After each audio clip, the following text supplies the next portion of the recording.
पंचकुला के सेक्टर 2 स्थित भाजपा कार्यालय में आज हरियाणा विधानसभा अध्यक्ष ज्ञानचंद गुप्ता ने पत्रकार वार्ता को संबोधित किया, जिसमें उन्होंने मीडिया को जानकारी देते हुए बताया कि 24 सितंबर को केंद्रीय वित्त मंत्री निर्मला सीतारमण पंचकुला के पीडब्ल्यूडी रेस्ट हाउस में पहुंचेंगे और प्रधानमंत्री नरेंद्र मोदी के 20 साल के प्रशासनिक कार्यकाल में आर्थिक क्षेत्र में किए गए सुधार और बदलाव को लेकर एक संगोष्ठी को संबोधित करेंगी। उन्होंने बताया कि इस कार्यक्रम में आर्थिक क्षेत्र के विशेषज्ञों को भी निमंत्रण दिया गया है और इस कार्यक्रम के लिए करीब 1000 आर्थिक विशेषज्ञों को ई कार्ड के माध्यम से निमंत्रण भेजा जा रहा है। देखें पंचकुला से तारा ठाकुर की यह रिपोर्ट। आज की ये पत्रकार वार्ता एक विशेष प्रयोजन जो हमारा नरेंद्र मोदी जी के जन्मदिन से लेकर के 8 अक्टूबर तक जो एक पखवाड़ा सेवा और समर्पण, इसको लेकर के पूरे देश के अंदर मनाया जा रहा है। उसके अंदर विशेष कई कार्यक्रम 17 सितंबर को जैसे हमने नरेंद्र मोदी जी के जन्मदिवस के उपलक्ष्य में हवन यज्ञ किया था। उसके बाद 71 कलश महिलाओं के द्वारा कलश यात्रा उनकी दीर्घायु के लिए, और उसके पश्चात ब्लड डोनेशन कैंप, और फिर एक फ़ोटो प्रदर्शनी भी जहां उनका पुराना निवास स्थान था 481 पी, वहाँ लगाई गई थी। उसके पश्चात अभी एक अति महत्वपूर्ण कार्यक्रम 24 सितंबर को हमारे केंद्रीय वित्त मंत्री आदरणीय निर्मला सीतारमण जी यहाँ पंचकुला के अंदर पधार रही हैं,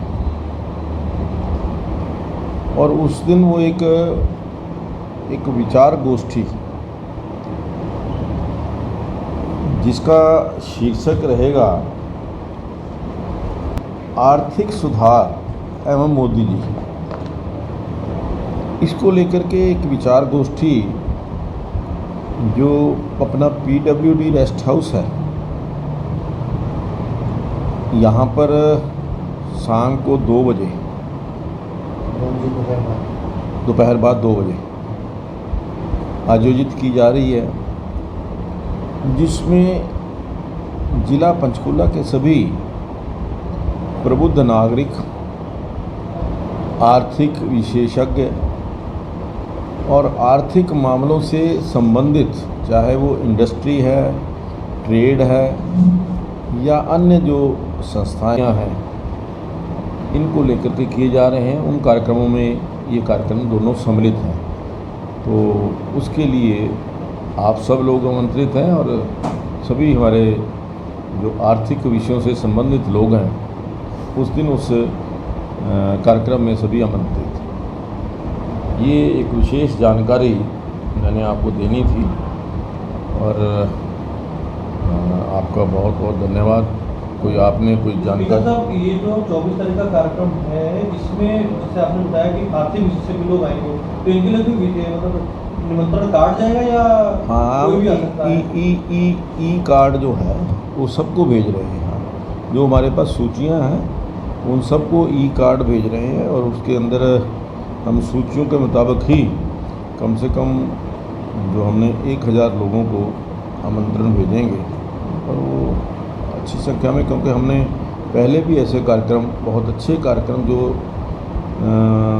यहाँ पर बुद्धिजीवी हैं, ऐसे लोगों के कार्यक्रम हमने किए हैं, और उसके अंदर अच्छी संख्या रही है। कल आप गृहमंत्री से भी मिले थे, जो अमित शाह जी से भी मिले थे, हाँ, वहाँ पे क्या चर्चा हुई, विशेष चर्चा थी? देखिए, वहाँ 3 विषय थे।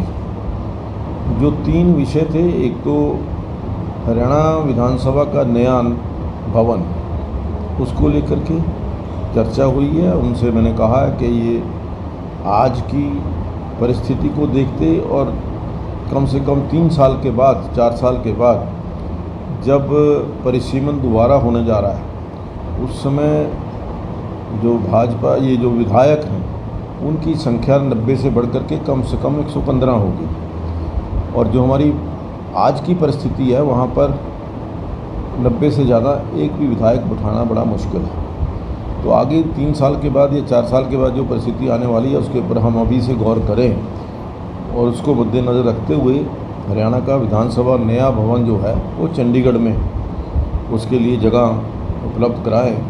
और इसके बारे में आदरणीय मुख्यमंत्री जी ने भी पत्र लिखा था, तो उन्होंने कहा कि हम इसके ऊपर जल्दी ही कोई निर्णय करेंगे। दूसरा वो था जो हमारा पंजाब के पास बकाया हिस्सा है 13%, उसको लेकर के भी, क्योंकि आदरणीय गृह मंत्री जी को पहले भी मैंने पत्र लिखा था, यहाँ राज्यपाल जी से भी मिलना हुआ था, यूनानिमस विधानसभा के अंदर हमने रेजोल्यूशन भी किया था और उसके पश्चात एक ऑल पार्टी डेलीगेशन राज्यपाल महोदय को भी मिला था, जो चंडीगढ़ के प्रशासक थे, कार्यकर्ता हैं, जो प्रतिनिधि हैं, वो उस गोष्ठी में भाग लेंगे। और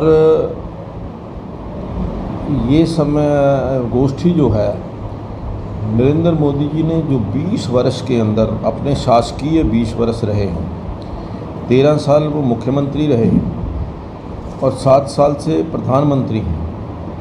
इन 20 वर्षों के अंदर जो उन्होंने आर्थिक सुधार किए हैं, वो आर्थिक सुधार के बारे में बताने के लिए, उनके ऊपर चर्चा के लिए केंद्रीय वित्त मंत्री श्रीमती निर्मला सीतारमण जी यहाँ पर आ रही हैं। तो ये कार्यक्रम बहुत अच्छा एक कार्यक्रम होगा। इसके साथ साथ एक दूसरा जो सेवा और समर्पण का कार्यक्रम है, मेगा वैक्सीनेशन कैंप, उस दिन एक बड़ा वैक्सीनेशन का कैंप का आयोजन कर रहे हैं और उस कैंप में कम से कम 1000 जो हमारे ऐसे भाई हैं जिन्होंने अभी टीकाकरण नहीं कराया या जो दूसरी डोज लगवाना चाहते हैं, दोनों वहाँ पर पहली और दूसरी डोज दोनों लगेंगी और दोनों ही एक वो जो कोविशील्ड और कोवैक्सीन, ये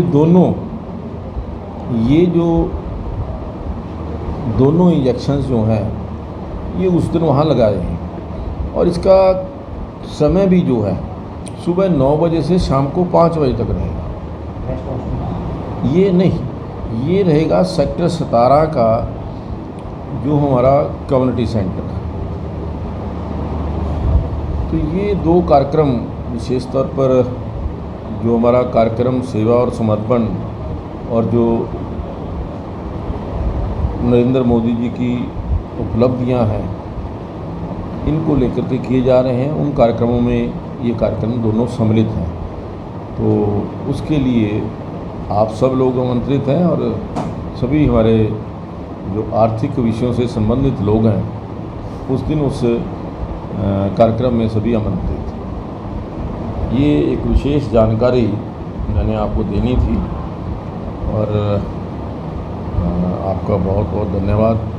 आपने कोई जानकारी। साहब, ये जो 24 तारीख का कार्यक्रम है, इसमें जैसे आपने बताया कि आर्थिक विषय से भी लोग आएंगे, तो इनके लिए मतलब निमंत्रण कार्ड जाएगा या कोई भी आ सकता है? आदरणीय गृह मंत्री जी को पहले भी मैंने पत्र लिखा था, यहाँ राज्यपाल जी से भी मिलना हुआ था, यूनानिमस विधानसभा के अंदर हमने रेजोल्यूशन भी किया था और उसके पश्चात एक ऑल पार्टी डेलीगेशन राज्यपाल महोदय को भी मिला था, जो चंडीगढ़ के प्रशासक थे।